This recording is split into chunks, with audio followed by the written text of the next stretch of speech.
Captain He-jin, Kim stood at the viewing window of the HSS Diane, watching Earth burn in the distance. His home planet glowed orange and red from the countless fires that covered its surface. The Nexus Empire's attack had been quick and brutal. In just 3 days, they had destroyed most of Earth's major cities. The captain's hands tightened into fists. He was tired, having not slept for the past 48 hours. But sleep was a luxury they couldn't afford right now. The Dahan was hiding behind Mars, using the red planet's magnetic field to stay hidden from enemy scanners. "Captain," a soft voice called from behind him. He-jin turned to see Dr. Lee Sun-mei, his chief science officer, standing at attention. Her usually neat uniform was wrinkled, and dark circles showed under her eyes. "Engineering reports the quantum core is running at full capacity." He-jin nodded slowly. The quantum core was their ship's heart, a piece of technology so new that this was its first real test in space. The Dahan had been meant to be Earth's flagship, showing off humanity's latest achievements in space travel.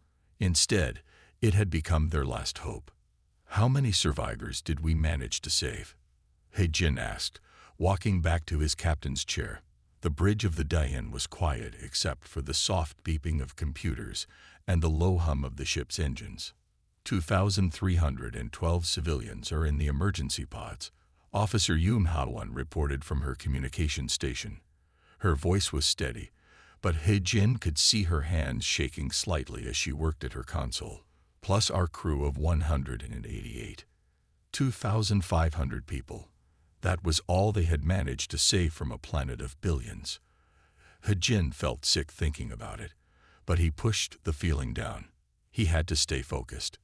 Commander Park Do-hyun spoke up from the tactical station, his young face serious. "Captain, I've been studying the enemy's attack patterns. They're methodical. Too methodical. They follow the same strategy every time they attack a planet. First, they destroy military targets, then communication centers, then government buildings. Then they move on to civilian areas. Like a computer program," Chief Kang Jae-ho added from his engineering station. The older man's gray hair was messy, and his uniform was stained with engine oil. "They don't adapt. They don't change their plans. They just follow their programming." He-jin leaned forward in his chair, thinking. The Nexus Empire had conquered thousands of worlds, but they had never faced Earth before. Never faced humans. Maybe that was important. "Dr. Lee," he said suddenly, "you mentioned something yesterday about their ship's energy readings being unusual. What did you mean?" Sun-mi's eyes widened as she pulled up some data on her screen. "Yes, Captain. Their ships all pulse with exactly the same energy signature. It's like they're all connected somehow. At first, I thought it was just their communication system, but it's more than that. It's like they're all parts of one big machine." He-jin stood up and walked to the main view screen. He could see Earth in one corner, still burning. Mars filled most of the screen, protecting them for now. Somewhere beyond Mars, the Nexus Empire's fleet was waiting, searching for any human survivors to eliminate. "Maybe that's their weakness," he said quietly. "They think like machines. They act like machines. But we're human. We adapt. We change. We do the unexpected." He turned to face his crew, "And maybe that's how we'll beat them." The bridge was silent for a moment. Then Chief Kang spoke up. "Captain, are you suggesting we take on their entire fleet? With one ship?" He-jin looked at each of his officers. They were tired, scared, and carrying the weight of Earth's destruction on their shoulders. But he also saw something else in their eyes. Determination. Hope. The human spirit that had helped their species survive countless challenges throughout history. "No," he said with a small smile. "I'm suggesting we use their strength against them. Their perfect, machine-like precision might be exactly what destroys them." He turned to Dr. Lee. "Sun-mi, I need you to analyze every bit of data we have about their energy signatures. Find me a way in." The science officer nodded, already turning to her station with renewed energy. The rest of the bridge crew sat up straighter, new purpose filling their movements. They had one ship, one chance. But sometimes that was all humans needed to change everything. Dr. Lee Sunmei had not left her laboratory for 20 hours straight. The small room was filled with holographic displays showing data from the Nexus Empire's ships. Empty coffee cups littered her desk, and her eyes were red from staring at screens for so long. But she couldn't stop. Not when she was so close to understanding something important.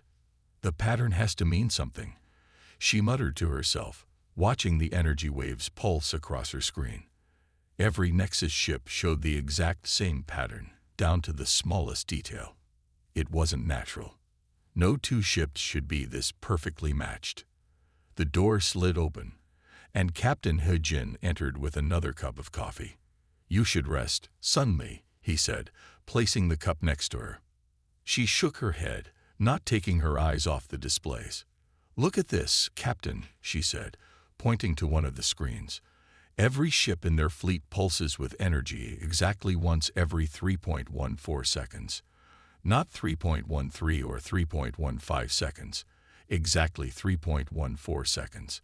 And they never change this pattern." He-Jin stepped closer to look at the data. "What does it mean?" "I thought it was just their shields at first," Sunmei continued. "But it's everything. Weapons, engines, communications. Every system on every ship pulses together. Like..." She stopped suddenly, her eyes going wide. Her hands flew across the keyboard, pulling up new screens of data. "Like what?" He-Jin asked, watching her work. "Like a heartbeat," she whispered. "Captain, I think I know why they're so perfect, so machine-like. Their entire fleet is connected through a quantum network. Every ship shares the same quantum frequency. It's why they all pulse together. They're all part of one giant system."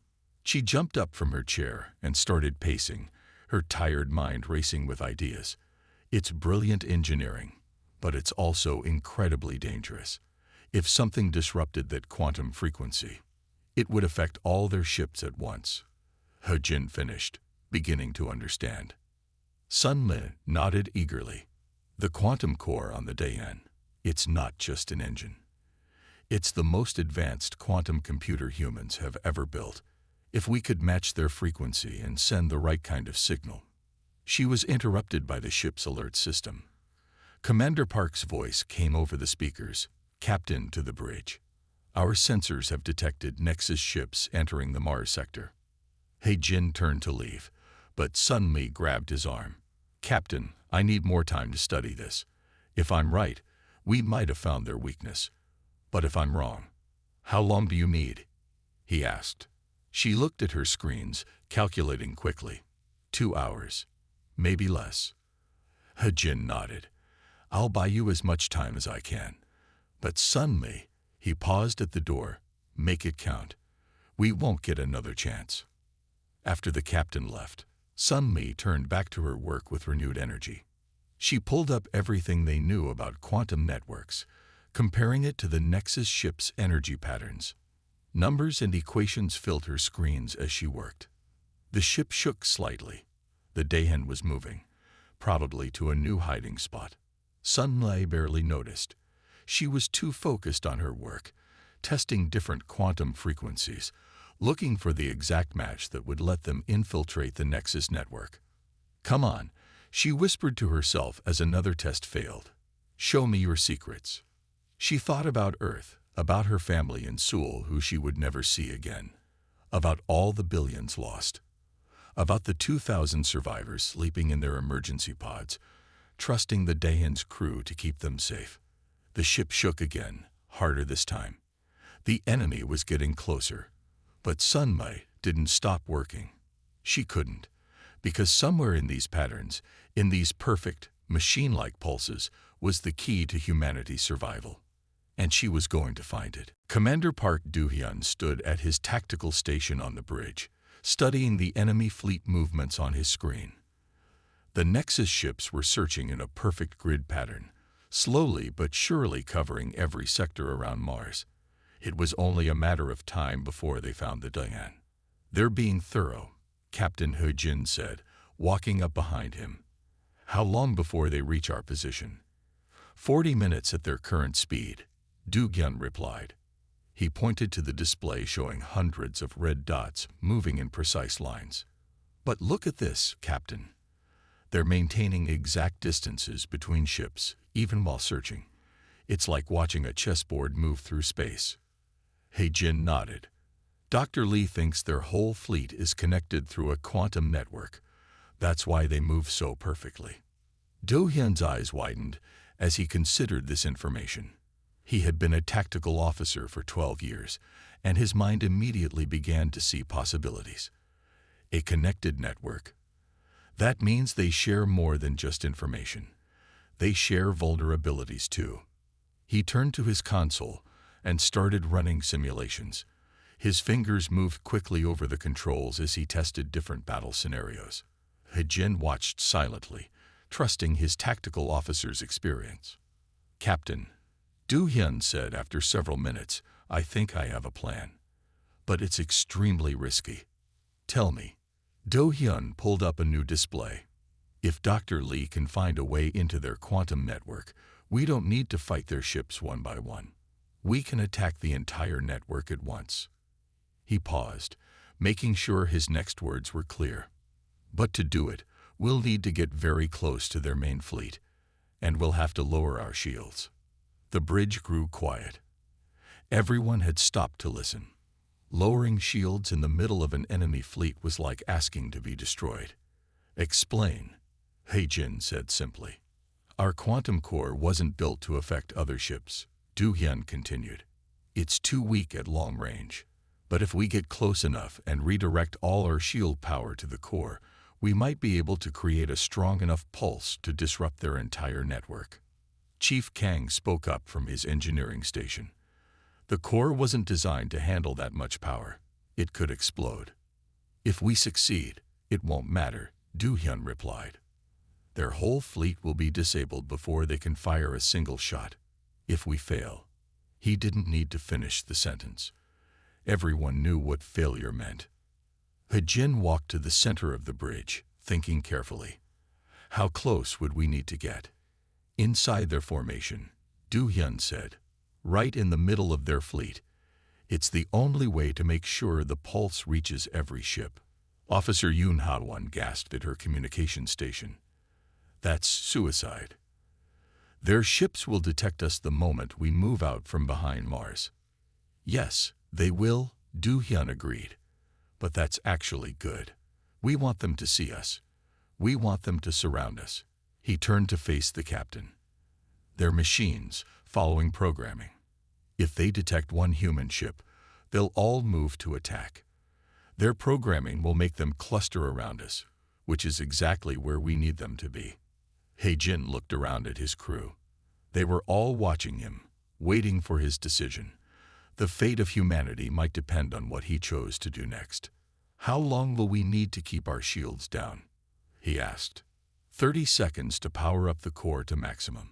Another 10 seconds to release the pulse, Do-hyun answered. Can Dr. Lee have the quantum frequency ready in time? The captain pressed a button on his chair. Dr. Lee, report to the bridge immediately. He looked back at Do-hyun. We'll find out soon. In the meantime, I want every detail of this plan worked out. We get one chance at this. One chance to save Earth. Let's make it count. Do-hyun nodded and turned back to his station. He began preparing the most important battle plan of his life, possibly the most important battle plan in human history. Chief Engineer Kang Jae-ho's hands were steady as he worked on the quantum core. The massive engine room of the Daehan hummed with energy around him. Warning lights flashed on his diagnostic panel, but he ignored them. What they were about to attempt went far beyond normal safety limits. Pass me the quantum stabilizer, he said to his assistant. The young engineer handed him a tool that looked like a silver wand. Jae-ho carefully adjusted the core's power settings, watching the energy levels rise. The intercom crackled. Engineering, this is the bridge. Captain Hae-jin's voice came through. Status report. The core is at 70% capacity, Captain. Jae-ho replied, wiping sweat from his forehead. We're pushing it harder than it's ever been pushed before. I've had to bypass 3 safety systems already. Can it handle the power surge when we redirect shield energy? Jai-Ho looked at his calculations again. I think so, Captain. But we won't know for sure until we try. And if I'm wrong. He didn't finish the sentence. They all knew the stakes. In another part of the ship, Officer Yoon Ha-won sat at her communication station, carefully monitoring every radio frequency. Her job was crucial. They had to stay completely silent until the right moment. Any stray signal could give away their position too early. She watched as another Nexus patrol passed nearby. The enemy ships were getting closer to their hiding spot. Their perfect search pattern was like a giant net, slowly closing in on the Daehan's position behind Mars. They're so confident, she whispered to herself. They don't even consider that we might be a threat. Dr. Lee Sun-mai rushed past her, carrying several data pads. The science officer had been running between her lab and engineering for the past hour, fine-tuning their calculations. The success of their plan depended on hitting exactly the right quantum frequency. Sun-mai entered engineering and found Jai-Ho still working on the core. Chief, she called out, I've adjusted the frequency calculations. We need to modify the core's output. Jai-Ho looked up from his work. Again, this is the 3rd adjustment in an hour. It has to be perfect, Sun-mai insisted. Even a tiny error in the frequency could mean failure, and we only get one chance. The engineer nodded and began making the changes. As he worked, he asked, Have you ever seen anything like this? A quantum network linking an entire fleet? Never, Sun-mai replied, checking his adjustments. It's brilliant engineering, but it's also their weakness. They're so connected, so perfect, that they've never considered what might happen if someone disrupted their network. The ship suddenly shook slightly. Over the intercom, Commander Park's voice announced, All hands, battle stations. Enemy patrol changing course. They may have detected us. Jai-Ho and Sun-mai shared a look. The engineer turned back to the quantum core, working faster now. I need 10 more minutes to complete these adjustments. You have 5, Captain He-jin's voice came over the intercom. They're getting too close. We need to be ready. In the emergency pod section of the ship, 2,000 civilians slept in their stasis chambers, unaware of the drama unfolding around them. They were the last survivors of Earth, their lives depending on the crew of the Daehan. Jai-Ho looked at the sleeping faces through the pod room's window as he hurried past. Everything they were about to attempt, the insane plan, the dangerous modifications, the risk to all their lives, it was all for them. For the chance to give humanity a future. He entered his final calculations into the quantum core's computer. The massive engine pulsed with blue energy, ready for whatever came next. Now all they could do was wait and hope their preparations would be enough for what was coming. The red surface of Mars filled the Daehan's view screen. Captain He-jin sat in his command chair, his face calm despite the tension in the air. The moment they had prepared for was about to begin. All stations, report, he ordered. Engineering ready. Chief Kang Jai-Ho's voice came through. Quantum core is at full power. Science station ready. Dr. Lee Sun-mai confirmed. Frequency calculations are complete. Communications ready. Officer Yoon Ha-won reported. All channels clear. Tactical ready. Commander Park Do-hyun said from his station. Enemy fleet positions mapped and tracked. He-jin took a deep breath. This is it. Remember the plan. We move out from behind Mars. Let them see us. Let them come to us. He pressed a button on his chair. All hands, prepare for combat maneuvers. The Daehan's engines came to life. Slowly, the massive ship moved out from its hiding place.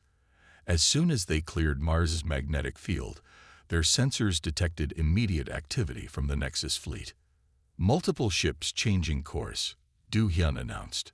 They've spotted us. 20 ships, 50, 100. He paused. Captain, their entire fleet is responding, just as we predicted. On the main screen, they could see the Nexus ships turning toward them. Each vessel was identical, sleek, silver, and moving with perfect precision. They looked like a swarm of metal insects converging on their position. Their ships are sending out signal pulses, HFY reported. They're coordinating their attack through the quantum network. Good, He-Jin said. Let them come.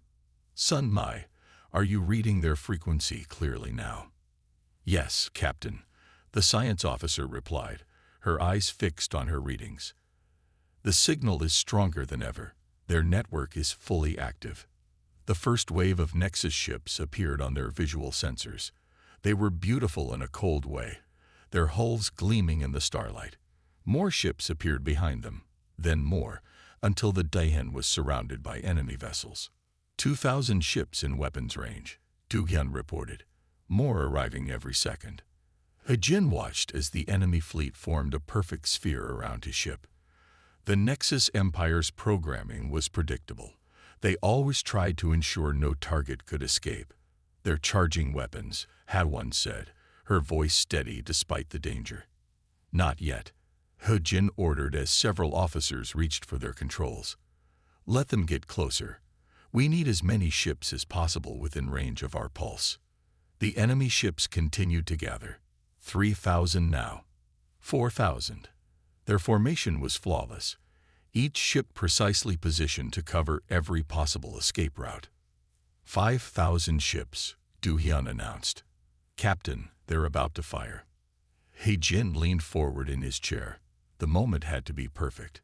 Too soon, and some ships might escape the pulse. Too late, and they would be destroyed before they could act. Receiving transmission from enemy flagship, HFY reported. They're ordering us to surrender. Send no reply, He-Jin ordered. He watched the enemy ships draw closer, their weapons glowing with charged energy. Everything depended on timing now. They had to wait until the last possible second, when the enemy thought victory was certain. The bridge was silent except for the soft beeping of computers. Every crew member knew their part in what was about to happen. They were about to attempt something no one had ever tried before, using an enemy's greatest strength as a weapon against them. Captain, Do-hyun said quietly, they're locking weapons on us. All ships. They'll fire on your command. He-Jin nodded. Very well. He pressed his intercom button one last time. All hands, prepare for Phase 2. May whatever gods exist watch over us all. Dr. Lee Sunmi's hands moved quickly over her control panel as the enemy ships surrounded them. The quantum frequency readings from the Nexus fleet filled her screen with precise, perfect patterns. She had never seen such beautiful mathematics or such a dangerous trap. All enemy ships are in firing position, Commander Park Do-hyun reported. His voice was calm, but his hands were tight on his controls. Their weapons will all fire at exactly the same moment. Perfect coordination through their quantum network. Captain He-Jin stood from his chair. Then it's time. Dr. Lee, are you ready? Yes, Captain, Sunma answered. She had checked her calculations 100 times. They had to be perfect. The quantum pulse is prepared. But, she hesitated, we'll need to drop our shields completely. The pulse won't work through them. The bridge fell silent. Everyone knew what that meant. If their plan failed, they would be defenseless against 5,000 enemy ships. Engineering status, He-Jin called. Chief Kang Jae-ho's voice came through the intercom. Quantum core is ready, Captain. But I must warn you, when we redirect shield power to it, the core will be operating far beyond safe limits. We'll have maybe 40 seconds before it overloads. 30 seconds to power up the pulse, 10 seconds to release it. He-Jin said, remembering their plan. That leaves no room for error. He turned to his communications officer. HFY, send this message to all hands. Prepare for Phase 2. May humanity's spirit guide us. Officer Yoon Ha-won sent the message. Her fingers were steady even though her heart was racing. On her screen, she could see the enemy's targeting signals locked onto their ship. 5 seconds to enemy weapons fire, Do-hyun announced. He-Jin took a deep breath. Everything they had planned came down to this moment. Drop the shields. All power to the quantum core. Now. The Dahan's shields disappeared. The ship was now completely vulnerable, floating in the middle of the largest enemy fleet humanity had ever seen. On every screen, enemy weapons glowed with deadly energy. Power redirecting to quantum core, Jiho reported from engineering. Core temperature rising. 35 seconds to overload. Sunma's hands flew over her controls, guiding the power into the precise frequency they needed. The quantum core's energy had to match the Nexus fleet's network perfectly. Even a tiny mistake would mean failure. Enemy ships preparing to fire, Du-hyun said. 20 seconds. Core temperature critical, Jiho warned. 25 seconds to overload. Sunma watched her readings climb. The quantum pulse was almost ready. Just a few more seconds. Enemy weapons at maximum charge, Du-hyun reported. 10 seconds to fire. Core reaching maximum power, Sunma announced. Quantum frequency matched. Ready to release the pulse on your command. Hae-jin looked at the enemy fleet surrounding them on the view screen. 5,000 ships, all connected through their perfect network, all about to fire as one. Core overload in 15 seconds. Jiho's voice was urgent. Enemy firing sequence initiated. Du-hyun shouted. 5 seconds. Hae-jin stood tall, facing the screen. This was the moment that would decide everything. Dr. Lee, he said calmly, release the pulse. Sunma pressed the final control. The Dahan's quantum core released all its power in one massive burst, perfectly matched to the frequency of the Nexus fleet's network. The pulse spread out from their ship like a silent wave of energy, racing toward the enemy vessels. For one eternal second, nothing happened. Then the first Nexus ship's lights flickered. The bridge crew of the Dahan watched in silence as the quantum pulse spread through space. The first Nexus ship's lights flickered again, then went completely dark. Then another ship went dark, and another. Like dominoes falling in space, ship after ship lost power. It's working, Dr. Lee Sunma whispered, watching her readings. The pulse is spreading through their quantum network. Their systems are shutting down exactly as we predicted. Commander Park Du-hyun stared at his tactical display in amazement. 100 ships disabled. 500. 1,000. His voice grew stronger with each number. 2,000 ships offline. The massive Nexus fleet that had surrounded them was turning into a field of lifeless metal. Their perfect formation began to break as dead ships drifted in space, their engines silent, their weapons powerless. Core temperature dropping. Chief Kang Jiho reported from engineering. The pulse is complete. We survived the power surge. Captain Hae-jin watched the scene unfold on the main view screen. The enemy ships that had been about to destroy them were now harmless chunks of metal floating in the void. Their perfect quantum network, which had made them so powerful, had become the path of their destruction. 3,000 ships disabled. Du-hyun continued counting. 4,000. All ships in our sector are offline, Captain. The entire fleet has been neutralized. Officer Yoon Ha-won suddenly sat up straight at her communication station. Captain, I'm picking up signals from all over the solar system. The pulse. It's still spreading through their network. Sunma rushed to check her readings. The quantum network connects their entire empire, she said, her eyes wide with realization. Every ship, every base, every installation, and they can't shut it down fast enough to stop the cascade failure. The bridge crew watched their long-range sensors in amazement. All across the solar system, Nexus ships were going dark. The quantum pulse was traveling through their network faster than light itself, carried by the very connections that made their empire so powerful. Receiving reports from the Jupiter sector, Ha-won announced. All Nexus ships disabled. Saturn sector reporting the same. The entire solar system is being cleared. Hae-jin turned to Sunma. How far will this spread? The science officer checked her calculations. The quantum network has no range limit, Captain. As long as their ships are connected. She paused. the full impact of what they had done hitting her. This will reach every Nexus ship in the galaxy. The crew fell silent as they understood what this meant. They hadn't just saved themselves. They hadn't just saved Earth. They had defeated an entire empire with a single shot. Incoming transmission, HFY reported suddenly. It's from the lunar colonies. They're still alive.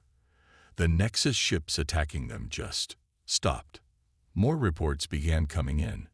Hidden human survivors all over the solar system were reporting the same thing. The unstoppable Nexus empire had been stopped. Their perfect machines had failed them. Their greatest strength had become their greatest weakness. Hejin looked at his crew, pride filling his chest. Send a message to all human survivors, he ordered. Tell them that humanity is free. The war is over. Do-hyun checked his final readings.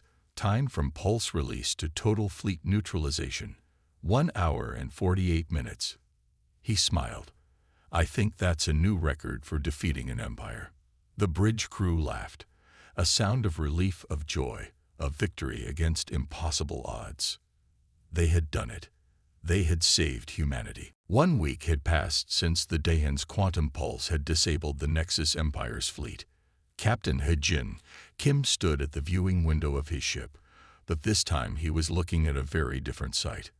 Earth was still there, still wounded, but now thousands of rescue ships moved through space around it, helping to rebuild what was lost. The captain's reflection smiled back at him from the window. They had not only survived, they had won. Reports from across the galaxy confirmed that every Nexus ship, every base, and every installation had been shut down by the quantum pulse.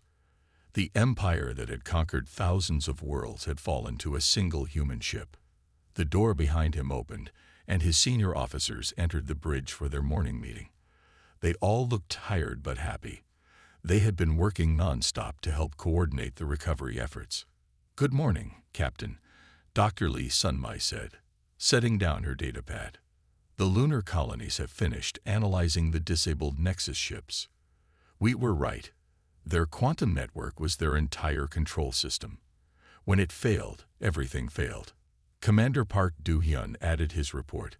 We've received messages from 200 different alien worlds so far. They were all under Nexus control until our pulse freed them.